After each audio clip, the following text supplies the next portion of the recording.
Hello friends, welcome back to my YouTube channel. मैं doctor Harshvardhan Prajapati, physiotherapist. आज हम बात करेंगे ब्रीदिंग एक्सरसाइज के बारे में। जिसे भी कोविड हुआ है और जिसे नहीं भी हुआ, वो सभी लोग ये एक्सरसाइज कर सकते हैं। एक्सरसाइज को जानने से पहले हम 3 बातों को जानेंगे। पहला है सैनिटाइज़र का इस्तेमाल कैसे करते हैं, दूसरा पल्स ऑक्सीमीटर का इस्तेमाल कैसे करते हैं और स्पायरोमीटर का इस्तेमाल कैसे करते हैं। तो बने रहिए वीडियो के एंड तक, और जिसने भी अभी तक चैनल को सब्सक्राइब नहीं किया वो अभी जाके सब्सक्राइब कर दीजिए।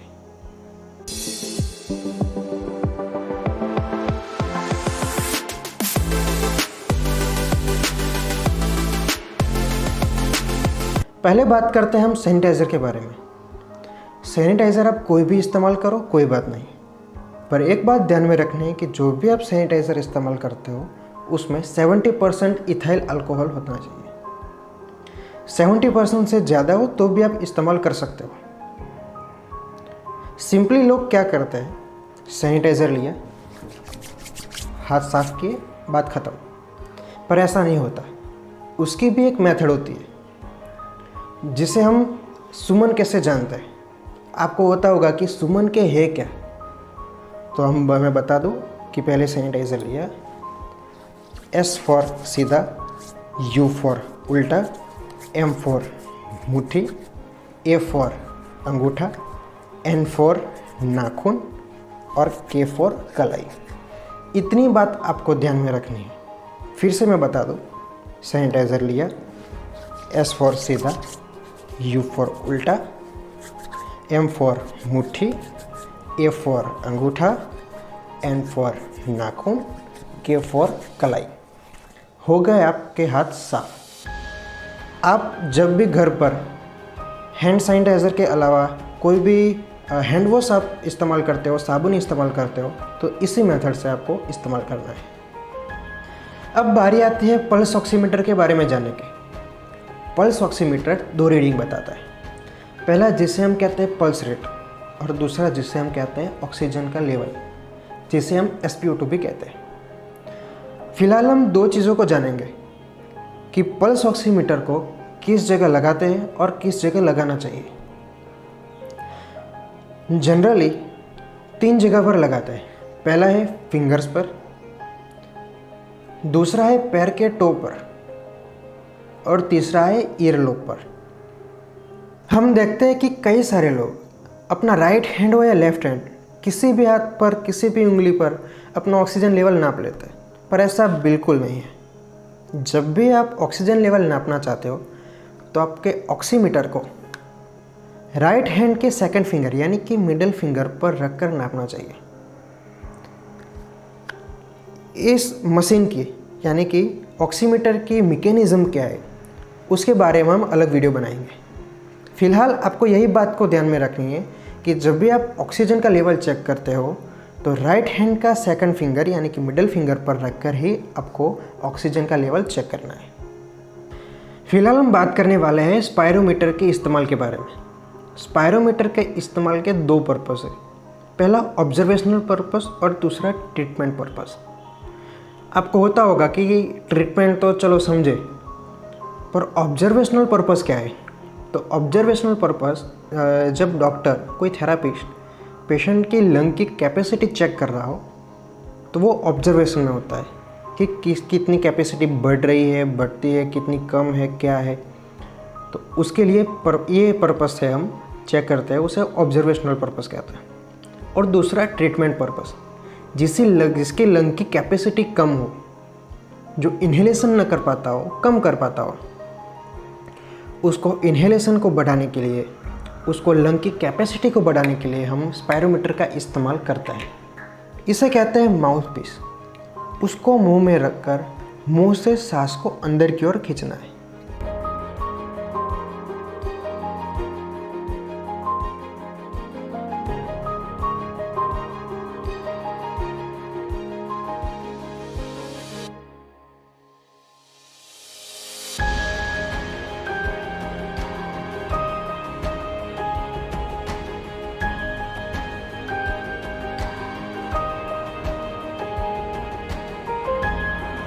पोस्ट कोविड की सिचुएशन में स्पायरोमीटर का इस्तेमाल कर सकते हैं।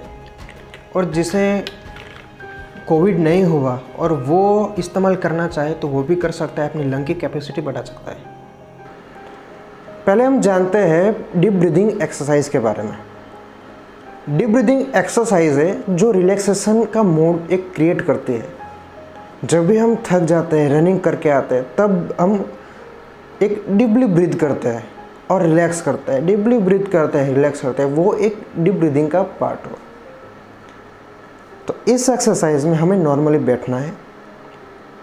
आप चेयर का भी इस्तेमाल कर सकते हो, आप बेड पर भी बैठ सकते हो, नीचे भी बैठ सकते हो।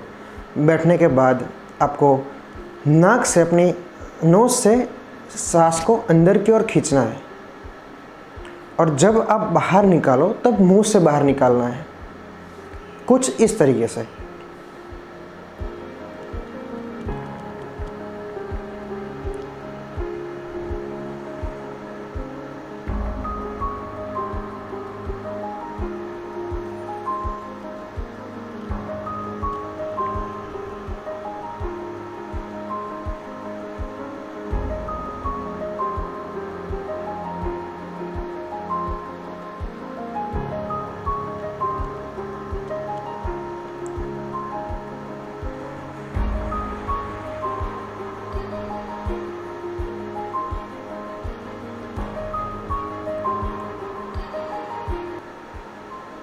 डीप ब्रीदिंग एक्सरसाइज आप दिन में कभी भी कर सकते हो। कोई एक्टिविटी करने के बाद आपको थकान महसूस हो, बेचैनी से फील होती हो, तो आप बैठकर ये डीप ब्रीदिंग एक्सरसाइज कर लो तो एकदम रिलैक्सेशन फील होगा। अभी जो हम बात करने जा रहे हैं वो एक्सरसाइज है चेस्ट एक्सपेंशन एक्सरसाइज। आपको होता होगा कि चेस्ट एक्सपेंशन एक्सरसाइज क्या है, तो मैं आपको बता दूं कि लंग्स में इन्फेक्शन होने के बाद लंग्स की जो कैपेसिटी है सांस लेने की वो कम हो जाती है, जिस वजह से जो लंग्स एक्सपांड करता है वो हो नहीं पाता। और उसको करने में हम जो हेल्प करते हैं जिस एक्सरसाइज से, उसे हम कहते हैं चेस्ट एक्सपेंशन एक्सरसाइज। चेस्ट की एक पर्टिकुलर मूवमेंट होती है। जब हम सांस लेते हैं तो दो तरह की मूवमेंट होती है, एक लेटरली जो हम साइड से होती है और एक आगे पीछे की ओर। तो हम ये सारी मूवमेंट को ध्यान में रखकर हम ये एक्सरसाइज करेंगे, जिसकी वजह से चेस्ट को एक्सपांशन में हम हेल्पफुल हो सके।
चेस्ट एक्सपेंशन एक्सरसाइज 5 से 6 बार रिपीटेशन में लेकर दिन में 3 बार करनी है। पर एक बात खास ध्यान में रहे कि चेस्ट एक्सपेंशन एक्सरसाइज होने के बाद मिनिमम 5 टाइम हमें डीप ब्रीदिंग की एक्सरसाइज करनी है। अब हम बात करते हैं प्राणायाम के बारे में। प्राणायाम भी एक लंग से एक एक्सरसाइज है। फिलहाल हम जानते हैं कि अनुलोम विलोम किस तरीके से हम करते हैं।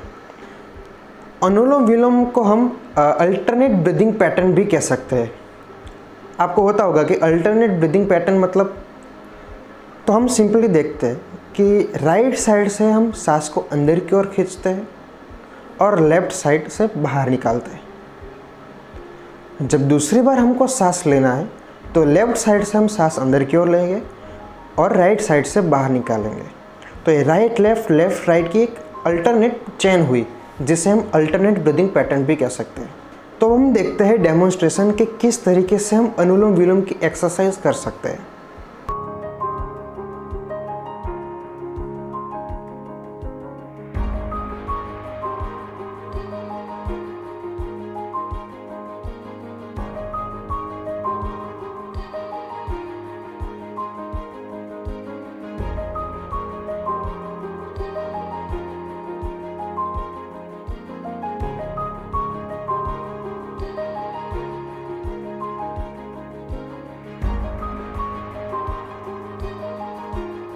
जो ये वीडियो आपको अच्छा लगा हो, यूज़फुल लगा हो, तो एक लाइक कर दीजिए और जितना बने उतना शेयर कीजिए अपने फैमिली मेम्बर्स में, अपने ग्रुप्स में, जितना बने उतना शेयर कीजिए। और जिसने भी अभी तक सब्सक्राइब बटन पर क्लिक नहीं किया वो अभी जाके क्लिक कर दीजिए।